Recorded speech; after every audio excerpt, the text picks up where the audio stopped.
स्वामी तिन्ही जगाचा आणि आई विना भिकारी.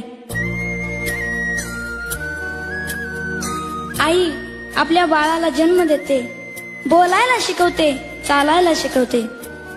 आई आपल्या बाळाला जीवन कसं जगायचं हे शिकवते. आई बाळाला संस्कार देते. मागू कसा मी.